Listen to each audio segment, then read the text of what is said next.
Singi Maragtani, Kausinjari, Ketapawam, Taminabidama, Kaikam Nazariba, Longjam Ratan Kumar, President, Ichno Heritage Council, Helikon, Nesin Birasi, Kaikam Nazariba, Longjam Ratan Kumar.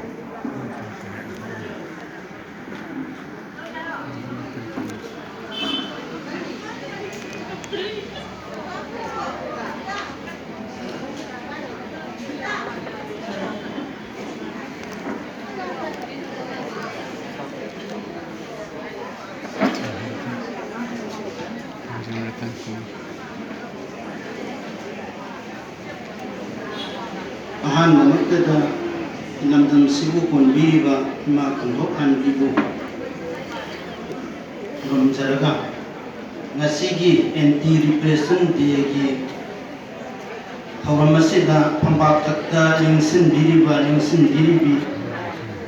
umnamaku kai kunya butsari loinana ngasigi miphamasida saruk yabiribi singdusu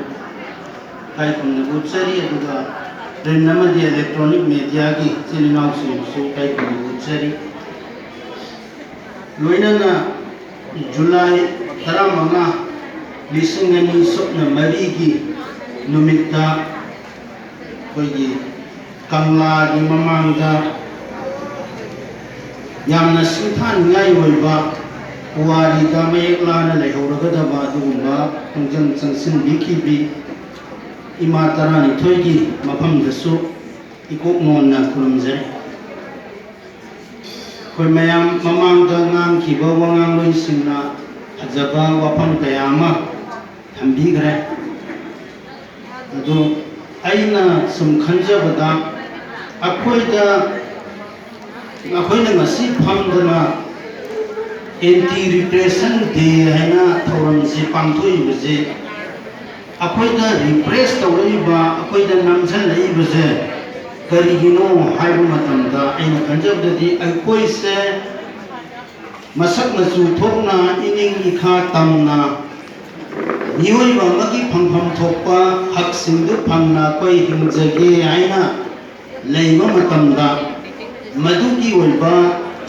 khongjang ihau lalhau chathar matamda madu India ki apun bagi sakam da singna ba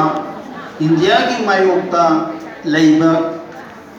adugumba ihawni khongthang ni haidana madu namsan nabagi damak madu namdhan nabagi damak abai hiki British ki matamda hawdo ma adugumba draconian law ni haina ba Armed Forces Special Corps Act 1958 si amaki bani ai koi ki phangpham thokpa haksing phangnaba tanba matamda madubu thingnaba changjalakpa pambai jingi manungda pambai amana maduna maram oiraga thoklaibani adu hujik akhoi sangaba sahi kaya sida ihau kaya tawbudagi Armed Forces Special Corps Act si Manipur ki mafam kharadagi lauthoe haidana laire adu pura ek si repeal tawba muthatpa ain yoiba lairik tagi lauthokhiba ek asi muthatti budi nati haibu sakoi sai haina adu yam lurai budi akoi lamdam sigi miyam sina phangvam thokpa hak se khonggaw na reiba phangakri basidi ngasai gi ek si khattadi nati atop ba hiram kaya da su lairi aduga aikhoi phangpham thokpa hakku phanghandribagi mawong jisu maram kaya dani ngasi maksu satharaga lei aduna hairiba aikhoi phangpham thokpa haksing matliba phanghandriba punamak-sigi haurak phamje masi ngasai mamangda ngam gibasing jisu manbiram ba yawi aduda huje aikhoina manipurda leiriba koi mayam jina aikhoi lamdam sida aikhoi se maning makha tamna niyoi mamagi phangmam thokpa haksing se loina phangna malem gi leiraba chawkhat khraba maning makha tamraba leipak sing dawna maduda leiba miyam gumna nungaina punsi se yaibi marang kaine hinge hairagadi ꯑꯩꯈꯣꯏꯒꯤ ꯂꯩꯉꯥꯛ ꯑꯁꯦ ꯑꯩꯈꯣꯏ ꯏꯁꯥꯅ ꯄꯥꯏꯖꯕ ꯑꯃ ꯃꯊꯧ ꯇꯥꯏ ꯉꯁꯤ ꯏꯟꯗꯤꯌꯥꯒꯤ ꯐꯤꯕꯥꯟꯅꯨꯡꯗ ꯃꯅꯤꯄꯨꯔꯅ ꯌꯥꯎꯔꯒ ꯏꯟꯗꯤꯌꯥꯒꯤ ꯒꯕꯔꯃꯦꯟ ꯑꯃꯗꯤ ꯃꯅꯤꯄꯨꯔ ꯒꯣꯔꯃꯦꯟꯅ ꯑꯩꯈꯣꯏꯁꯦ ꯈ꯭ꯋꯥꯏꯗꯒꯤ मालेमदा चावबा डेमोक्रेसी चटपा लेपाक अमगी मियोइनी सिटीजननी अखोइसे अखोइ फंगफंग थोकपा हक मी अमा ओइना मतिक चाना फंगनी हाइदना वहन थोकपीबसु मयाम अमा याउइ मदुदा थाजरगा लेबसु मयाम अमा याउइ अदो अखोइना ngasi मक थेंगनरिबा अखोइगी पुंसीदा अखोइगी मिटमांगदा थेंगनरिबा अखोइगी human rights अखोइगी फंगफंग थोकपा हक सिंग मांगनलिबा कया हिरम कया का अखोइना स्वथरिबा अखोइना मी ओइरक्त्रिबा अखोइगी सेनिटलोन की कांकुल मुसलक्लिबा मितो मियान सासिंगसिना लाहलगा अखोइगी फुरुक असे मुटखिगदबगी फिवमदा लाइबा पुनमक्सि येंगलगदी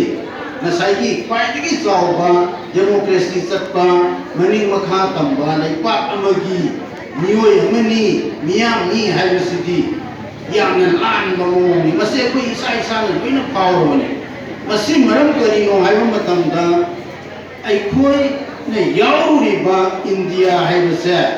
मी करोड़ सामगी मथक्ता लेबा लमने अदुगा अखोइगी इरंगम मणिपुर सिदी मी करोड़ अमा फादबा मी लाख खरा खतना लेबा अदुगुंबा लमदम अमने अदुगा इंडिया दा चलरिबसिदी मी यामगा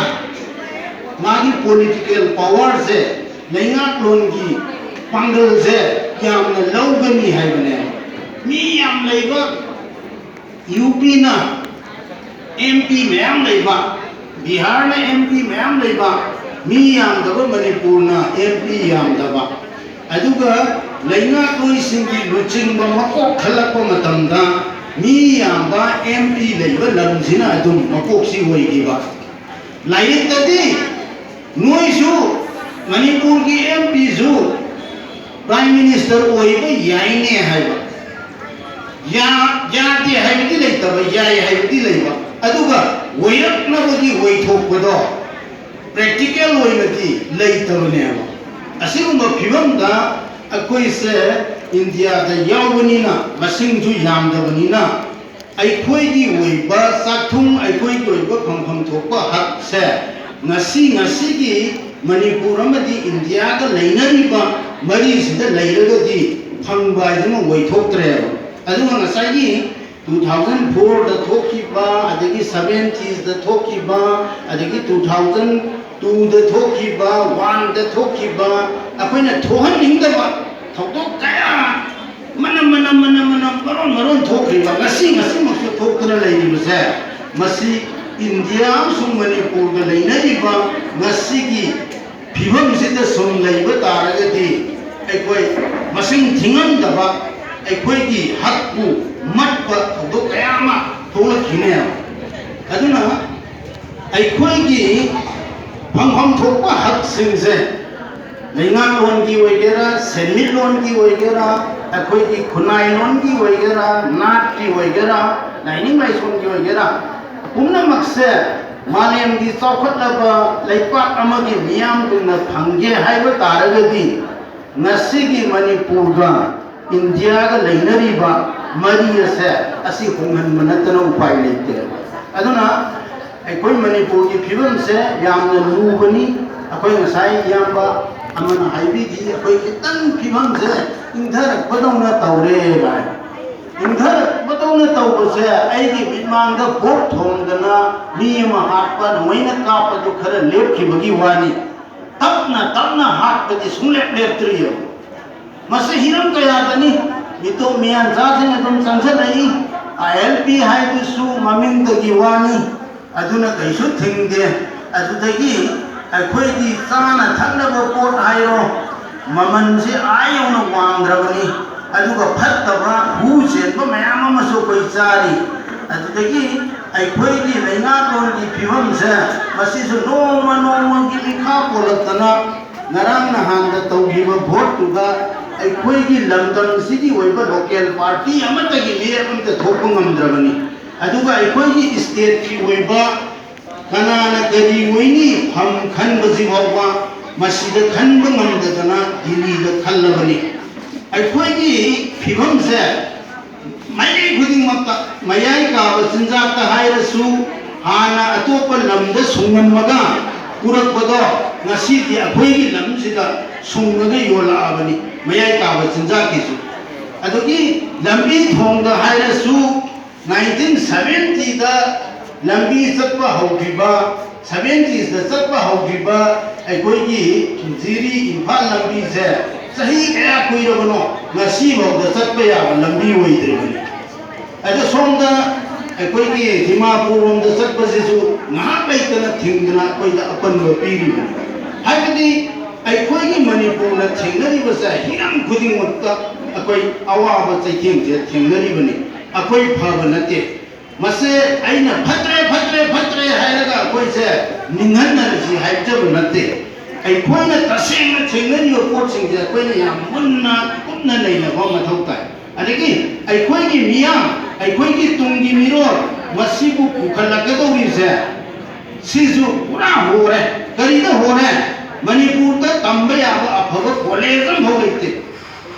ꯃꯌꯥꯝ ꯑꯝꯇ ꯍꯥꯏꯕꯤꯌꯣꯕ ꯃꯅꯤꯄꯨꯔꯗ ꯂꯥꯏꯔꯤꯛ ꯇꯝꯕ ꯌꯥꯕ ꯀꯣꯂꯦꯖ ꯑꯃꯈꯛꯇ ꯍꯥꯏꯕꯤꯌꯣꯕ यूनिवर्सिटी आशा लेते कॉलेज लेते हायर सेकेंडरी की क्लास 12 फौदनी खरे याइसे मणिपुर हायर एजुकेशन से टोटली फेल नि मणिपुर होई अदुना एजुकेशन लेत्रब मफमदा कमाइना अखोइगी तुंगी मिरोल फरकदोरिबा कमाइना अखोइगी खुनाई कलकदोरिबा अदुगा मयाई काब चिंजांगना मपानदा सुंगमबदुना ngasi damdam sida sungaga अखोइगी नहासिंग द पिजरे अदुई तारगदी ngasi 2004 da ima tara mangana tawjiba thawna se masi matam khara leirakanda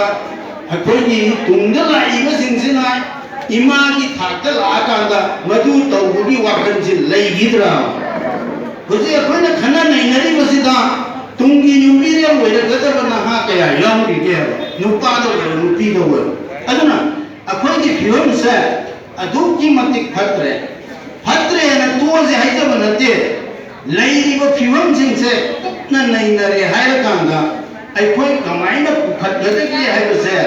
अखोइ कोना होद्रगदी ngasi tawramaga amuk tokhiba ningsanga kanda amuk tawba magi lisan sitpa pot ama leitragadi akoi gi khunai se nongdi akoi gi puwani gi latamda ihauba natana kaisu oiraba akoi ngasi su puwani gi latamda iraga leiri manipur gi ngamkhai matam amada ningchi turen gi khongban yorami Bangladesh ki Sylhet yorami Sonda Kohima yorami Maninda du yorami si puwari ki naimai da lehauraba huziki reality da leitrabane aduna aikhoi ki reality hojik se aikhoi ki khunai karamba phibam da leiri aikhoi ki laina ki phibam gari da leiri semillo na kadai da leiri haibana sing se koi kupna leina minare hayo kanda karamba phota aikhoi hana खुद थागदगी हाइबसे अखोइ खंदोगा सत्व मतम moire अद अखोइ दि नुरै दि लाइब थिरिदि हान खुद थागदबसि ma'am लैयबा अखोइ दि नहासिंग मये काबा इम्पाक्ट ता लुक्दना हुजिक लाक्बिनि बसे इमुंग मन मोइने यावरम गनि मये काबा सिंदा कि सैथेन फंगबा सि फंबि मयाम जे अखोइ इमुंग दि तनाम हो मये काबा सिजन नदि हाइबसे ai लैगदो मानदि ai थाजब कमाइ लैरम गनि अदो मसीगी पोटसिसु याम मरु है अदगी ngसाइगी महै मसिन तंबदा फजन तंबा हाइजु मरु है अदु हुजिक प्राइवेट स्कूल दा लौरिबा तिंगिबो पैसा मयाम सिबु मणिपुर की लाइद्रबा सेंथोक लैजद्रबा ममा मपा सिंसिना तमन मंगदौरिब्रा इम्फाल मयोंदा अदगी हुंगंदा पैसा पाइबा खरबे ngमगसु अयाम मनदि ngमरोयबा अधिकारगति ngसाइगे खोइन वा ngamबदि यावखिबा मानव खुनाय दु गाइदि लाक्तुइन मानव खुनाय लावा हुजिकि फिबमसे सुमचथरगदि अदुना अखोइ मणिपुर द नारिबा लैना से याम लुरे अदगे अखोइगी वैल्यू सिस्टम दा हाइरसु नाता हायरसु अखोई चन्नबीदा हायरसु अखोई लोन जोखटबा हैत्रे अखोई मिरोलदा याबा आइसु यावना मिरोलदा मपान तांगगा लैरे अदगी अखोई चन्नबी नोमगी हे नोंगान बिदिना तुमबो भावदा अखोई ओइबो बुनसिरोल से अखोई ओइभम थोपदुगा सन्नदबा मोंगदा कोई लैरे अदुना आई इसागी पुनसिरोलदगी हौना सेमदोकमिनरे हायरकांदा मपुंग ओइना अखोई सिविल सोसाइटी दा मैरा पाइबी दा मियामगी दमक्तनेना लैरिबा कोई मैम से अमुक्तन कोक तुंजनरगा करम्बा लंबीदा चक्कदगे हाइसे अखोई इसाना तौजबा याबा पोट सिमा हाना तौबा अदुगा खरा चावबा खरा हेना मागी डायमेंशन याबा अदुगा हेना मागी महै कोल फंगदबदना मणिपुर का इंडिया का लेनरीबा मरी से अनौबो मरी अमा सेमनबा थौरांग तौबा ताई हाइबा वाफम खरा से थमजरगा मतांग असिदा टेंशन से Tay. Malaki. Thagasari Kai Nazariba Ratan Kumar